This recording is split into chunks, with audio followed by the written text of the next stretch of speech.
സുഹൃത്തുക്കളെ, പാകിസ്ഥാനിലെ സ്ത്രീകൾ ഇപ്പോൾ പൊതുവെ മുസ്ലിങ്ങൾ സ്ത്രീ വിരുദ്ധരാണ് എന്നൊക്കെയാണ് പറയുന്നത്. തീർച്ചയായിട്ടും ഇസ്ലാം സ്ത്രീ വിരുദ്ധമാണ്, അടപടലം സ്ത്രീ വിരുദ്ധമാണ് എന്നുള്ള കാര്യത്തിൽ യാതൊരു തർക്കവുമില്ല. അതുപോലെ ആണോ ഇന്നത്തെ മുസ്ലിങ്ങൾ എന്നാണ് നമ്മൾ അന്വേഷിക്കുന്നത്. എല്ലാവരും പറയുന്നത് ക്രിസ്ത്യാനികളൊക്കെ അവരുടെ മതഗ്രന്ഥം ഉപയോഗിക്കാറില്ല, മുസ്ലിങ്ങൾ മാത്രമാണ് അവരുടെ മതഗ്രന്ഥം ഉപയോഗിക്കാറ്, അതുകൊണ്ട് മുസ്ലിങ്ങളൊക്കെ വൃത്തികെട്ടവന്മാരാണ് എന്നാണ് പറയുന്നത്. ഹിന്ദുക്കളൊക്കെ വളരെ പുരോഗമിച്ചവരാണ്, മുസ്ലിങ്ങൾ മാത്രമാണ് ഭീകരന്മാർ എന്നാണ് പറയുന്നത്. അപ്പോൾ നമുക്ക് അന്വേഷിക്കണമല്ലോ. നമ്മൾ യു എയിലൊന്നും പോകുന്നില്ല. യു എയിലൊക്കെ പിന്നെ അകത്തിട്ട് രാജ്യമാണ്.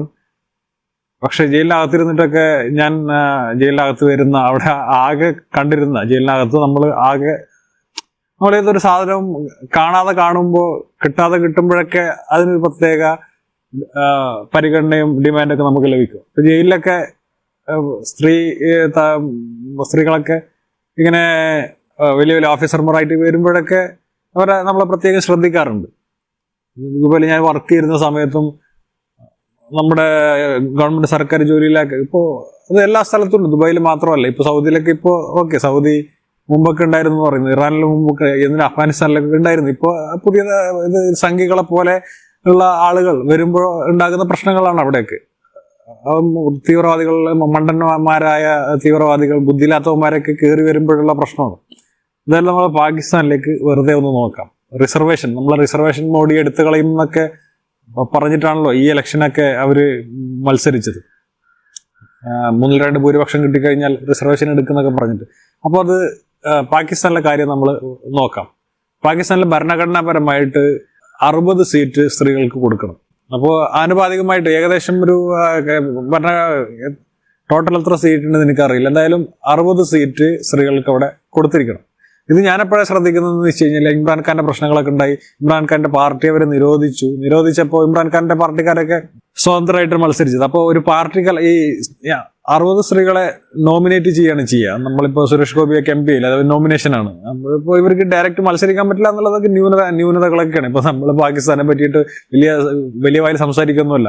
ഒന്നുമില്ലാത്തതിനേക്കാളും നല്ലതാണ് വല്ലതുമൊക്കെ ഉള്ളത് എന്നുള്ള യുക്തിയിൽ പറയുകയാണ്.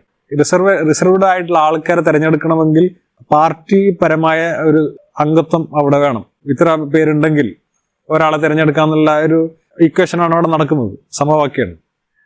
ഇമ്രാന്റെ പാർട്ടിക്ക് ഒരു പാർട്ടിയായിട്ട് തിരഞ്ഞെടുക്കാൻ പറ്റില്ല, കാരണം അവരൊന്നിച്ചില്ല, എല്ലാവരും സ്വതന്ത്രമായിട്ടാണ് മത്സരിച്ചത്. അപ്പൊ ആ പ്രശ്നങ്ങളൊക്കെ പത്രത്തിലൂടെ വായിച്ചപ്പോഴാണ് മനസ്സിലാവുന്നത്. അപ്പൊ 60 സീറ്റ് പാർലമെന്റിൽ, 60 സീറ്റ് ഇവിടെ കാണുന്നില്ല. പാർലമെന്റിൽ 60 സീറ്റ്, നാഷണൽ അസംബ്ലിയിൽ അവർക്ക് കിട്ടും 17 സീറ്റ്. നമ്മുടെ ഇവിടെ, അതായത് ഇവിടുത്തെ ലോക്സഭ എന്ന് പറയുന്ന പോലെ പാകിസ്ഥാൻ ലോക്സഭയിൽ 60 സീറ്റ്, ഇവിടുത്തെ രാജ്യസഭ എന്ന് പറയുന്ന പോലെ പാകിസ്ഥാൻ രാജ്യസഭയിൽ 17 സീറ്റ്. പിന്നെ 168, അതായത് ഇപ്പോൾ നമ്മുടെ സംസ്ഥാനങ്ങളിൽ, ഇപ്പോൾ ബലൂചിസ്ഥാൻ എന്ന് പറഞ്ഞ ഒരു പ്രൊവിൻസ് ആണ്, സംസ്ഥാനം പോലെ, നമ്മളെ കേരളം, തമിഴ്നാട് എന്നൊക്കെ പറയുന്നത് പോലെ. ഖൈബർ പഖ്തൂൺഖ്വാല് 26, പഞ്ചാബിൽ 66, സിന്ധിൽ 29. പഞ്ചാബ് എന്ന് പറഞ്ഞാൽ പാകിസ്ഥാനിലെ ഏറ്റവും വലിയ സ്റ്റേറ്റ് ആണ്. ഇവിടുത്തെ UP പോലെ പാകിസ്ഥാനിൽ ഏറ്റവും കൂടുതൽ ജനസംഖ്യയുള്ള സ്റ്റേറ്റ് ആണ് പഞ്ചാബ്. വേറൊരു കാര്യം, പാകിസ്ഥാനിൽ ഇതേപോലെ മുസ്ലിങ്ങൾക്കും സംവരണമുണ്ട്. എന്തായാലും പറയുമ്പോൾ അതിന്റെ രീതിയിൽ പറഞ്ഞു പോകണല്ലോ. ഇവിടെ സംഖ്യകളെ പോലെ തന്നെ അവിടെ ആകെ 2-3 ഹിന്ദുക്കളാണുള്ളത്. ആ 2-3 ഹിന്ദുക്കളെ പറഞ്ഞ് ഭയപ്പെടുത്തിയിട്ടാണ് അവിടെയൊക്കെ ഈ മുസ്ലിങ്ങൾ എന്ന് പറഞ്ഞാൽ 95% മുസ്ലിങ്ങളുടെ രാജ്യത്ത് ഹിന്ദുക്കളെ പേടിച്ചിട്ട് ഭയപ്പെട്ട് ജീവിക്കുന്ന ഈ മതക്കാരുടെ ഒരു കാര്യം എന്ന് വെച്ച് കഴിഞ്ഞാൽ ഭയങ്കര രസകരമാണ്. ഇവിടുത്തെ സംഖ്യകളെ പോലെ തന്നെ 13, ഇവിടുത്തെ മുസ്ലിങ്ങൾ 13%. എന്നിട്ട് മുസ്ലിങ്ങൾ ഹിന്ദുക്കൾ എന്ത് ചെയ്യാനാണ്? പാകിസ്ഥാൻ മിലിറ്ററിയിലും അവിടുത്തെ നിയമസഭയിലും ലോക്സഭ, അവിടുത്തെ എല്ലാ സംവിധാനങ്ങളിലും മുസ്ലിം ഭൂരിപക്ഷമാണ്. എന്നിട്ടും അവര് ഹിന്ദുക്കളെ ഭയപ്പെട്ട് ജീവിക്കുകയാണ്, പാവങ്ങൾ. ഇതൊക്കെ ശരിക്കും പറഞ്ഞാൽ ഭ്രാന്ത്. തീർച്ചയായിട്ടും ഡിസ്ക്രിമിനേഷനൊക്കെ പാകിസ്ഥാനിലെ ഹിന്ദുക്കൾക്കെതിരെ ഉണ്ടാവും എന്നുള്ള കാര്യത്തിൽ യാതൊരു സംശയവുമില്ല. ഇന്ത്യയിലും മുസ്ലിങ്ങൾക്കെതിരെ ഡിസ്ക്രിമിനേഷൻ ഉണ്ട്. അതൊക്കെ ഗോത്രീയമായ കാര്യങ്ങളാണ്. അതൊന്നും ഏതോ ഒരു പ്രത്യേക മതവിഭാഗത്തിന്റെ ഒരു ഇതായിട്ട് എനിക്ക് തോന്നുന്നില്ല. അവിടെ ഹിന്ദുക്കളുടെ ലിറ്റററി റേറ്റ് ഒക്കെ ഭയങ്കര കുറവാണെന്നാണ് പറയുന്നത്. കാരണം അവിടെ സർക്കാർ ശ്രദ്ധിക്കുന്നുണ്ടാവില്ല. ഇതൊക്കെയാണ് ഈ മതത്തിന്റെ പ്രശ്നങ്ങൾ. ഇതിനാണ് ഞാൻ വന്നത്. Article 10 seat reserved for non Muslims. And 23 reserve seat four non Muslims in 4 provincial assemblies. അതായത് പിന്നെ 4 seats four non Muslims in senate in Pakistan. ആ 10 സീറ്റ് ഇവിടുത്തെ നമ്മൾ ലോക്സഭ എന്ന് പറയുന്ന പോലെ അവിടെ ഉണ്ട്. 10 സീറ്റ് നോൺ മുസ്ലിംസിനാണ്, അമുസ്ലിങ്ങൾക്കാണ്. 23 സീറ്റ് റിസർവ്ഡ് ആണ്. അതായത് അവിടുത്തെ പ്രൊവിഷ്യൻ അസംബ്ലിയിൽ, അതായത് അവിടുത്തെ സംസ്ഥാനങ്ങളിൽ 4 സീറ്റ് അവിടുത്തെ രാജ്യസഭയിലും ഹിന്ദുക്കൾക്ക്. അത് ഹിന്ദുക്കൾ 3% ഉള്ളൂ കേട്ടോ. ഹിന്ദുക്കൾക്ക് സംവരണം കൊടുത്തിരിക്കണം അവിടെ. ഇതും കൂടി നോക്കേണ്ടതാണ്. അതായത് 1941 ഹിന്ദുക്കൾ കുറയുകയാണ്. 1931 ചെറിയൊരു കുറവുണ്ട്. 1959 13% കുറവുണ്ട്. അതെന്തായാലും പാർട്ടീഷനോടനുബന്ധിച്ചുള്ള മൈഗ്രേഷൻ ആയിരിക്കും. അങ്ങോട്ടും ഇങ്ങോട്ടും പോയതും വന്നതൊക്കെ ആയിട്ട് അങ്ങനെ കുറഞ്ഞിട്ടുണ്ടാവും. സിന്ധികളൊക്കെ, പാകിസ്ഥാനി സിന്ധികളൊക്കെ ഒരുപാട് പേര് വന്നിട്ടുണ്ട്. പഞ്ചാബികളും വന്നിട്ടുണ്ടാവും. അങ്ങോട്ടും ഇങ്ങോട്ടൊക്കെ മൈഗ്രേഷൻ നടന്നിട്ടുണ്ട്. അതാണ് ആ കുറവ്. 18 കുറവ് വന്നു. അത് കഴിഞ്ഞിട്ട് ഹിന്ദു പോപ്പുലേഷൻ വർദ്ധിക്കണം അവിടെ ചെയ്യുന്നത്. തീർച്ചയായിട്ടും ഹിന്ദു പോപ്പുലേഷൻ വർദ്ധിക്കുന്നത് അവരുടെ വിദ്യാഭ്യാസമില്ലായ്മയും ഒക്കെയാണ്. ഒരു വിദ്യാഭ്യാസമുള്ള സ്ത്രീ ഒരിക്കലും കൂടുതൽ പ്രസവിക്കാൻ മെനക്കെടില്ല. അപ്പോൾ നമ്മൾ നേരത്തെ കാണിച്ചു അവർക്ക് ഹിന്ദുക്കൾക്ക് വിദ്യാഭ്യാസം കുറവാണ്. കാരണം അവരെ അവഗണിച്ചിരിക്കുകയാണ്. നമ്മളൊരു സമൂഹത്തെ അവഗണിക്കുമ്പോൾ അത് ഒരുപാട് പ്രശ്നങ്ങൾ ഉണ്ടാക്കും. അതുകൊണ്ടാണ് പാകിസ്ഥാനിൽ ഡേറ്റ പ്രകാരം പറയുന്നത്, ഇതൊന്നും ആധികാരികത, ഇത് വിക്കിപീഡിയയിൽ നിന്ന് കിട്ടുന്ന കണക്കാണ്. പക്ഷെ നമ്മൾ യുക്തി വെച്ച് വിചാരിക്കുമ്പോൾ അങ്ങനെയാണ്.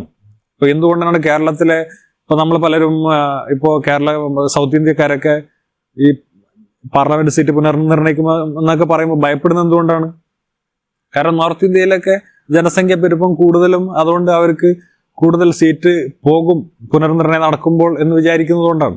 എന്തുകൊണ്ടാണ് സൗത്ത് ഇന്ത്യയിൽ ജനസംഖ്യ കുറയുന്നത്? വിദ്യാഭ്യാസം കൂടുന്നത് കൊണ്ടാണ്.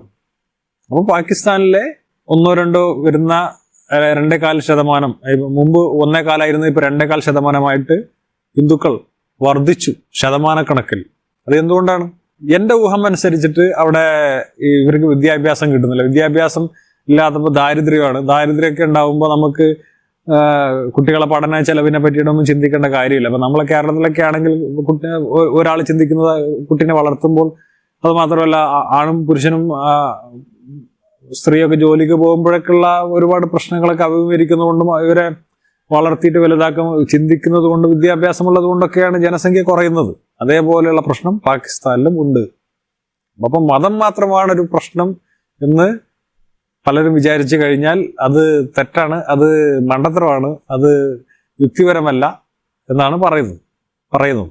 പാകിസ്ഥാനിൽ സ്ത്രീകൾക്ക് സംവരണമുണ്ട് എന്ന് വിചാരിച്ചിട്ട് ഇസ്ലാം ശരിയാണെന്നുണ്ട്? ഇല്ല. പാകിസ്ഥാൻ വെറും വൃത്തികെട്ട രാജ്യമാണ്. കാരണം അവിടെ അവർ ഭരിക്കുന്നത് മതമാണ്, വർഗീയതയാണ്. ഈയിടെ നുപൂർ ശർമ്മ എന്നുള്ള BJP വർഗീയവാദിയെ അപമാനിച്ചപ്പോ പാകിസ്ഥാനി വർഗീയവാദി അവിടുത്തെ പ്രധാനമന്ത്രി കലിതുള്ളാണ് ചെയ്തത്. ഇതിലൊക്കെ ഒരു വർഗീയവാദി എന്തെങ്കിലും പറഞ്ഞതെന്ന് വിചാരിച്ച് മറ്റൊരു വർഗീയവാദി, ഒരു രാജ്യത്തെ പ്രധാനമന്ത്രി ഇങ്ങനെ കലിതുള്ളേണ്ട കാര്യം എന്താണ്? അപ്പോ ഇങ്ങനെ മതപരമായിട്ടുള്ള പ്രശ്നങ്ങൾ കാരണമാണ് പാകിസ്ഥാൻ ബുദ്ധിമുട്ട് അനുഭവിക്കുന്നത്. അപ്പോൾ ഇനി നമുക്ക് ബംഗ്ലാദേശിലേക്ക്.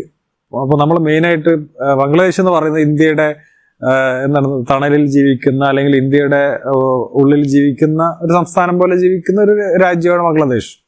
തീർച്ചയായിട്ടും വർഗീയത ഇപ്പൊ എല്ലാവർക്കും ഉണ്ട്. ഇപ്പൊ മുസ്ലിങ്ങൾക്ക് മാത്രമാണ് വർഗീയത, ഞങ്ങളൊക്കെ നല്ലവരാണ് എന്തൊക്കെയാണ് ഹിന്ദുക്കളുടെ ഒരു വിചാരം. അപ്പൊ ഞാൻ അത് വേറൊരു വീഡിയോയിലൂടെ പറയേണ്ടതാണ്. അപ്പോൾ അത് അടുത്ത വീഡിയോയിൽ ആകാം. അപ്പോൾ ശരി.